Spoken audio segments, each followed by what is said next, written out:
নমস্কার বন্ধুরা, গল্পে কথায় বন্ধু চ্যানেলে আবারও তোমাদের স্বাগত। বেশ কিছুদিন পর আবার আমি উপস্থিত হয়েছি আমার গল্প পাঠের ডালি নিয়ে। আসলে মন ভালো নেই, তোমাদের কারোরই হয়তো মন ভালো নেই, আমারও নেই। তিলোত্তমার নারকীয় হত্যা চোখে আঙুল দিয়ে দেখিয়ে দিয়ে গেল সমাজে মেয়েদের জায়গাটা ঠিক কোথায়। স্বাবলম্বী হয়েও তার জীবনের কোনো নিরাপত্তা নেই, তার সম্মানেরও কোনো নিরাপত্তা নেই। বড় ব্যথায় মনটা ভারাক্রান্ত হয়ে আছে। জানি না কবে তিলোত্তমা বিচার পাবে, কিন্তু আমাদের তো স্বাভাবিক জীবনে ফিরতেই হবে। প্রতিবাদে ছিলাম, আছি, থাকব। আমরা সবাই তিলোত্তমার এই নারকীয় হত্যাকাণ্ডের বিচার চাই। তাই একটু দেরি হয়ে গেল তোমাদের সামনে এসে আবার আমার গল্প পাঠকে তুলে ধরতে। একটু অন্য ধরনের গল্প, ভারাক্রান্ত মনকে একটু হালকা করার চেষ্টা। আজকে আমি তোমাদের কাছে নিয়ে এসেছি কেকা বসুদেব রচিত একটি ছোট গল্প, নাম অতিথি।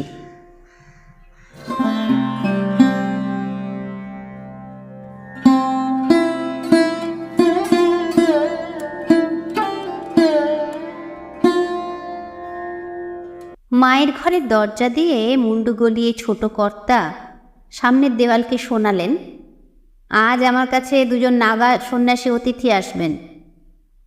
তার মাও উল্টো দিকের দেওয়ালকে উত্তর দিলেন, শুনলাম।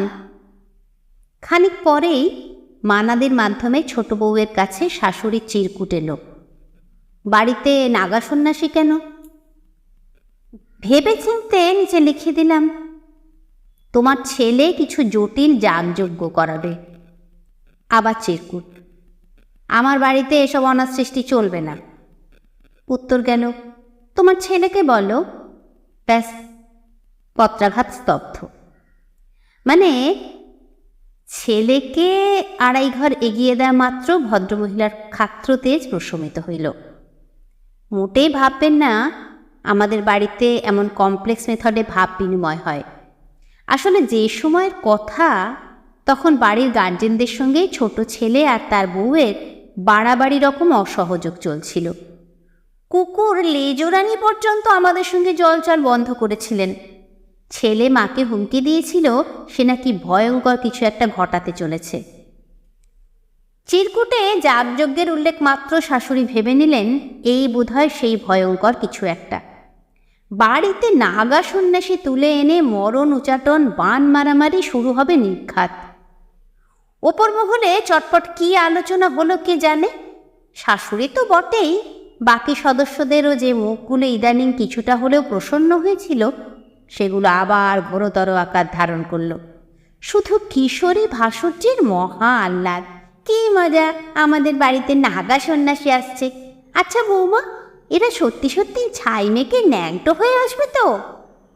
মানে ও ছবি তুলে ওয়ালে পোস্টাবে আর কি। হতে পারে, সাসপেন্স জিইয়ে রাখি।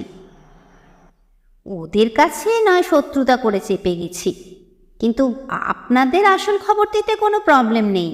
শুনুন তবে, সেবার কাশিতে গিয়ে কর্তামশাইয়ের মুন্সিঘাটে এক নাগা সাধুর সঙ্গে বেজায় ভাব হলো।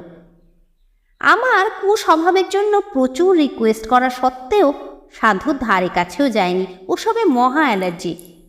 কর্তা গল্প করেন, জানো খুব ইন্টারেস্টিং ছেলে, কেরালায় জন্ম, মোটে 27 বছর বয়স, ইলেকট্রিক্যাল ইঞ্জিনিয়ার, দুবাইয়ে চাকরি করত। মাকে নিয়ে একবার তীর্থে গিয়ে কি হলো, সব ছেড়ে জুনা আখড়ায় থেকে গেল। উদ্ধার করলো, বাপ মা মানুষ করলো, একটা সুস্থ জীবন দিল, আর তিনি ছাই মেখে নাগা সেজে বেরিয়ে গেলেন। দেখো গে, প্রেমে দাগার কেস, নয়তো চীনের গুপ্তচর। না গো, অন্যরকম ছেলে, একবার চলো, ভালো লাগবে। নাগা দেখলে গা বেরোয়, আর সাধুদের র্যান্ডাম তুই তোকারি আমার দু চক্ষের বিষ। সঙ্গে জড়িবুটি গচানোর চেষ্টা, মাথা গরম হয়ে যাবে। সব সময় মাথা গরম করলে অনেক অভিজ্ঞতা মিস হয়ে যাবে। তা গেলাম একদিন, তবে কর্তার অনুরোধে নয়, কে তার মাথা খাচ্ছে তা সরেজমিনে তদন্ত করতে। হয়তো সাধুতে আর তার অ্যাডমায়ারের কোনো পরামর্শ হয়েছিলাম, দেখলাম নাগা সন্ন্যাসীর পরনে একটি কোটি বস্ত্র। ছাইফাইয়েরও তেমন বাড়াবাড়ি নেই, আর সত্যিই চমৎকার ছিপছিপে শ্যামলা চেহারা, খোলা হাসি। শুরুতেই বলে দিলাম, আমার বাবা একটাই, আর কাউকে বাবা বলতে পারবো না। ঠিক আছে, ভাই তো বলতে পারবেন। সে ডাকলো দিদি বলে, ব্যাস নিমেষে ভাব হয়ে গেল। ঘণ্টা দুয়েক সময় কোথা দিয়ে কেটে গেল বোঝাই গেল না। কর্তার মুখে ইঙ্গিতপূর্ণ হাসি। কেমন বলেছিলাম না? ফেরার সময় বারে বারে বলে এলাম, ভাই দিদির বাড়ি নিমন্ত্রণ রইল। আমরা তো গৃহস্থের বাড়িতে বাস করতে পারি না দিদি, ধর্ম যুগে যুগে পাল্টায়, আশা চাই, এই বলে রাখলুম। কর্তা চিরকুটে মোবাইল নম্বর দিয়ে এলেন, সে যত্ন করে রেখে দিল ঝোলায়। তারপর মাস 3 কেটে গেছে। এক দুপুরে ফোন এলো, দাদা আমি এখন শিয়ালদায় গঙ্গাসাগরে যাচ্ছি, সঙ্গে আর একজনও আছে, আজ রাত আপনাদের বাড়ি কাটিয়ে যাব। হাতে সময় কম, চতুর্দিকে ফোন গেল, হেল্প লাগবে। শুনেছি তারা মাটিতে শয়ন করেন। ছোকরা কাঠের কারিগর বাপন শোনা মাত্র ছুটে এসে বড় ঘর থেকে খাট ফাট বের করে বিরাট কার্পেট পেতে দিল। আপিসের কর্মচারী সুভাইও হাজির করলো এক ব্যাগ ফল। বিহারি গয়লা যাদবদা আনলো 1 বালতি টাটকা দুধ, একটুও নাকি জল মেশায়নি। সে দক্ষযোগ্য। বাড়ির বাকি সদস্যরা ওলের মতো মুখ করে আড়ালে আবডালে পুরো অনাসৃষ্টির ওপর কড়া নজর রেখে চলল। বেলা 2:30 নাগাদ বাপনের সঙ্গে আমার সন্ন্যাসী ভাই আর তার সঙ্গে এলো। কর্তাই স্টেশনে আনতে যাচ্ছিলেন, কিন্তু বাপন সেই সৌভাগ্যের অধিকারী হতে চায়। চিনবি কি করে? প্রশ্নের উত্তরে সে কৃপাপূর্ণ হাসি হাসে। ছোটদার বুদ্ধি দেখো, সোদপুরে বুঝি 1 গাড়ি দাঙ্গা সাধু নামবে। বাপন রিসিভ করে প্রথমে কিঞ্চিত দুঃখ পেয়েছিল। নাগা সাধুর পরনে প্রপার গেরুয়া বসন, উত্তরীয়, মানে রেগুলার ব্যাপার। তবে পরের দৃশ্য দেখে অবশ্য দুঃখ ঘুচে গেল। সেই দেশি সাধুর সঙ্গী হলো এক খাস সাহেব সাধু। চটপট একটা ছবি তুলে নিয়েছে সাহেব সাধুর সঙ্গে। এত সুখ কপালে ছিল, আজকে দোকানে সান্ধ্য আড্ডায় সেই রাজা। হাত মুখ ধুয়ে সাধুবাইরা ঘরে এসে বসল, আর 7-8 জনের একটা ভিড় পরম উৎসাহে তাদের ঘিরে বসল। ছোট কর্তা ছোট গিন্নি ছাড়াও সে ভিড়ে কাঠের মিস্ত্রি, কাজের দিদি, গয়লা, আপিসের কর্মচারী সবাই সামিল। ভক্তি ভরে ট্রান্সলেশনের মাধ্যমে শুনতে লাগলো সাহেব সাধুর পাঁচালি। তার আদি নিবাস নেদারল্যান্ডস, পূর্বাশ্রমে পশুর ডাক্তার, আমাদের সমবয়সী। প্রয়াগে একবার অর্ধকুম্ভ দেখতে এসে আর বাড়ি ফেরেনি, রয়ে গেছে জুনা আখড়ায়। ভিসা ফুরোলে কিছুদিন নাকি নেপালে থেকে আসে, আবার আখড়ায় ফেরে। এভাবেই চলছে। বাবা মা তার ওপর ভয়ানক বিরক্ত ত্যায্যপুত্র করেছে। এই প্রথম ভারতের কোনো গৃহস্থ বাড়িতে আসার অভিজ্ঞতা হলো। টেবিলে ল্যাপটপ, ওয়াইফাই ইত্যাদি দেখে মহা খুশি। তখনই কর্তার ফেসবুক অ্যাকাউন্টের সাহায্যে ফেলে আসা দেশের বন্ধুদের সঙ্গে যোগাযোগের চেষ্টা শুরু করলো। গৃহস্থ স্নানের ঘর দেখেও বেজায় সন্তুষ্ট। প্রায় 1 ঘন্টা ধরে আশ মিটিয়ে স্নান করলো। বেরিয়ে এলো যখন চেনা ভার। তারপর দুধ আর ফল খেয়ে 2 রমতা সাধু কার্পেটে শুয়ে পরম আরামে নিদ্রা গেল। বাপন সুভাইরাও এই সুযোগে সাধুসহ সেলফি বন্ধুদের হোয়াটসঅ্যাপ গ্রুপে এনতার ছাড়তে লাগলো। সেই ছবির কল্যাণে বললে বিশ্বাস করবেন না, বিকেল হতে না হতে আমাদের সিঁড়িতে বিচিত্র এক লাইন লেগে গেল। হাল ফ্যাশনের চুলে রং, ছেঁড়া জিন্সের রাজত্ব সে ভিড়ে। সবার হাতে ফল, সবাই এসেছে নাগা সাধু দেখতে। আমার সাধু ভাইও অতগুলো সমবয়সী ছেলেপুলে দেখে বেজায় খুশি। কেউ তার কাছে দুবাই যাওয়ার মূলক সন্ধান করতে চায়, তো কেউ জুনা আখড়ায় ঢোকার। এত কিছু হয়ে যাচ্ছে, কিন্তু বাড়ির গার্জেনদের কোনো সাড়া নেই। শেষ সন্ধে নাগাদ আর কৌতূহল দমন করা তাদের পক্ষে অসম্ভব হলো। প্রথমে পুচকে লেজোরানি ল্যাজ তুলে তীরের মতো ছুটে এলো সিঁড়ি বেয়ে। পেছন পেছন ভাসুরজি নিম। এই লেজু, কোথায় যাচ্ছিস? সেই যে এলো, আর নিচে নামলো না। লেজু জাঁকিয়ে বসলো প্রাক্তন পশু চিকিৎসক ওলন্দাজ সন্ন্যাসীর কোলে, আর নিমো ফ্রন্ট সিটে ফোন বাগিয়ে। ছুতো ভাবি স্কুল প্রজেক্টের জন্য একটা জম্পেস ইন্টারভিউ নিয়ে নেওয়া যাক। বেশ খানিক পর পাট ভাঙা লাল সাদা শাড়ি পরে বড়জা উঠে এলেন। নিমো কি করে গো? মহাসাত্ত্বিক মানুষ। ভক্তি ভরে প্রণাম করে সাধুদের পাশে বসলেন গৃহলক্ষ্মীর মতো। ক্রমে ভাসুর ঠাকুর, গলা মুখ দুই অতীব গম্ভীর, হাতে দুটি অলফ্যান্সো আম। বাজারের দিকে গেছিলাম, অকালের আম দেখে ভাবলুম সাধু সেবা হোক। প্রণাম পর্ব শেষ হলো। মিনিট 15 মধ্যেই ভাসুরের আসর জমানো দরাজ গলা আর দিল খোলা হা হা হাসিতে আসর জমজমাট। রাত তখন 8টা।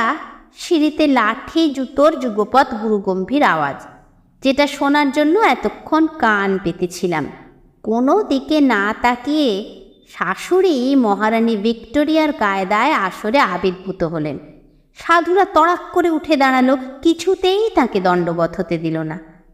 সে রাতে আমাদের আসর ভেঙেছিল রাত 1:30টায়। তাও ভাঙত না, নেহাত শাশুড়ি সাধু যুগলকে ধমক দিলেন, কাল ভোরে রওনা হতে হবে, সে খেয়াল আছে? তবে শুতে যাওয়ার আগে তাদের দিয়ে করার করে নিলেন, 2 জোড়া হাওয়াই চটি নিতে হবেই হবে। সাধুরা মহাবিব্রত, আমাদের চটি পরা মানা। এক বেগো ধমকে চুপ করিয়ে দিলেন। বিজ্ঞান পড়ে অমন কুসংস্কারী কথা বলো কি করে? পায়ে লোহা বিদে ধনুষ্টঙ্কার হলে সাধুগিরি কোথায় যাবে? বাপন পায়ের মাপ নিয়ে গেল, চটি না অবধি কোথাও যাবেন না। আমিও সুযোগ পেয়ে লম্বা নাকটা একটু গলিয়ে দিই।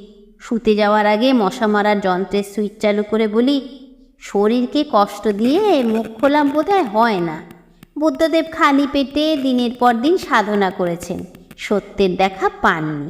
যেদিন সুজাতার হাতের পায়েস খেয়ে তপস্যায় বসলেন, সে রাতেই সিদ্ধিলাভ। অনাহারে মগজের কোষগুলো নেতিয়ে পড়েছিল, ফুড পড়তে তাজা হয়ে ঠিক রাস্তা দেখিয়ে দিল। আজ প্রপার বাথরুমে স্নান করে গৃহীদের সঙ্গে গল্প করে যে শান্তি পেয়েছেন, তা আপনাদের চোখে মুখে ফুটে বেরোচ্ছে। বৈরাগ্যই মুক্তির একমাত্র রাস্তা নয়। জোশ প্রচুর হাই ছিল, আরও হয়তো কিছু বলতাম, কিন্তু কর্তা টান মেরে সরিয়ে আনলেন।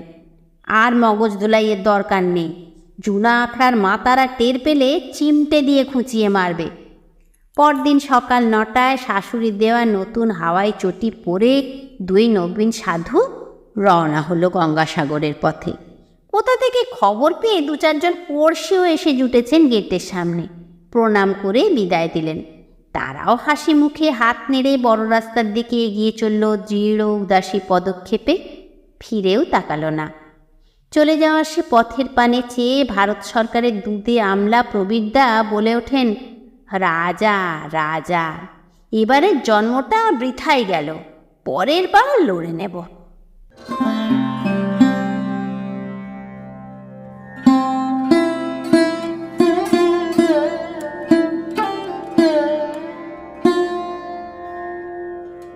কেমন লাগলো বন্ধুরা? যদি ভালো লেগে থাকে একটা লাইক করো, প্রিয়জনদের সঙ্গে শেয়ার করো। যারা প্রথম থেকে আমার সঙ্গে আছো তাদের আমার অনেক ভালোবাসা আর অনেক ধন্যবাদ। যারা প্রথম আমার চ্যানেলে এলে, আমার গল্প পাঠ শুনলে, তারা আমার চ্যানেলটাকে সাবস্ক্রাইব করে আমার পাশে থেকো। আর বেল বাটনটা প্রেস করে রেখো এই ধরনের আরও গল্পের নোটিফিকেশান পাওয়ার জন্য। আর অনেকটা ভালোবাসা নিয়ে অপেক্ষা করো আমার পরের গল্পটার জন্য। তোমরা সবাই খুব ভালো থেকো।